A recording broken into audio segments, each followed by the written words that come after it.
Alright everyone, Donald Trump just laid another epic trap for Joe Biden, but you probably won't hear about it much in the mainstream news, this State Department presser from Pompeo on Taiwan, because it's being buried mainly by Trump stories. It's like 90% of the news cycle forever, and then 10% coronavirus. So you have to go to page 3 probably. He just screwed China and Beijing Biden epically at the same time.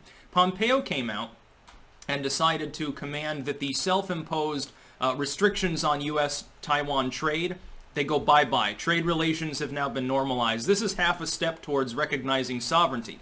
Under official post-70 U.S. policy, in the 1970s, before that, the United States recognized the exiled Taiwanese government as legitimately the government of China.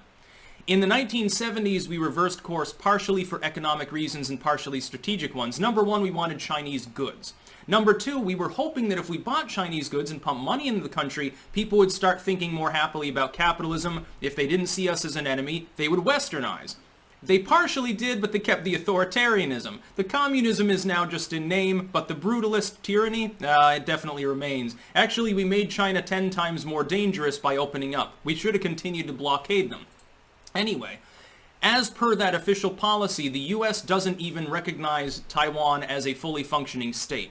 It recognizes it as an affiliate, as a partner, as a sub-state entity, sort of the way that we would regard Palestine, or some of these, or various autonomous regions in the world, like the Western Sahara or something like that.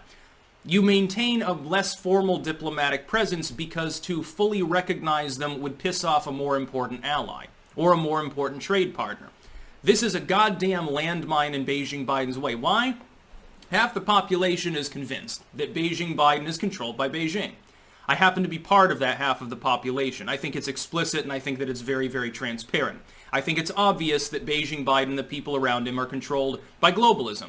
Now that doesn't mean China exclusively, it means China explicitly as part of that. Beijing is basically, if you look at the way they're trying to upend US society right now, banning free assembly, making everyone wear masks, social credit score, heavy-handed censorship, and so forth. It basically looks like China now, doesn't it? That's because China's model is really great for the billionaire class. You know, the people that run your government. Now you know why they're merging together.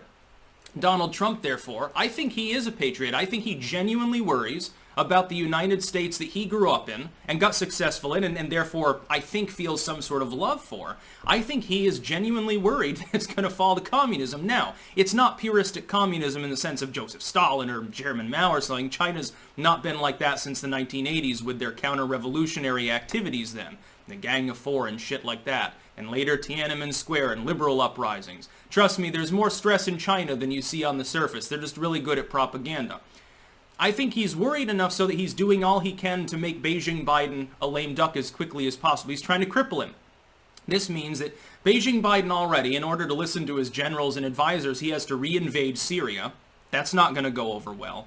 He has to pump up the troop levels in Afghanistan. That's not going to go over well. By the way, he'll have to do that over the objections of Russia and risk further complications in the diplomatic sense. And now he's going to have to basically stab Taiwan in the back.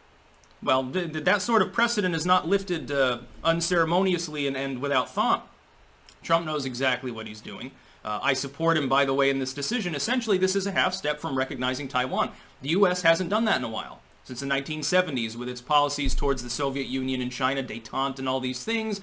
Richard Nixon, by and large, by the way, the architect, which people forget, these free trade policies, yeah, they definitely helped to crush the Soviet Union and westernize China, but it didn't get rid of the seed of evil, which was the authoritarianism.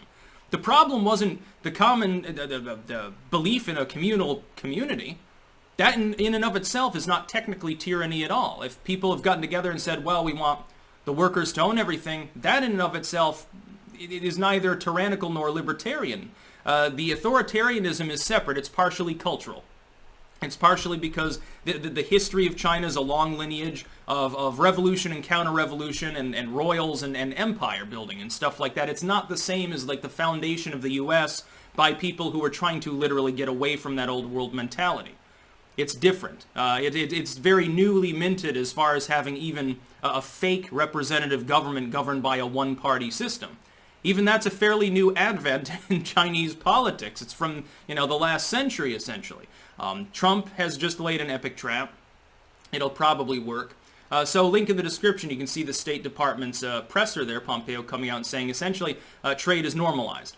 Well, you don't normalize trade with Taiwan without China being very, very upset at that. And China will put weight on Biden. And Biden, it's almost like what's happening is Trump's trying to calculate his moves strategically to force Biden to be as pro-China and pro-war as possible so that people sort of get the hint. I think that might be what's happening. Like he's playing a long game strategy that goes well beyond his presidency. How funny that would be. Maybe it is all a 4D chess after all. That's about all. Peace out.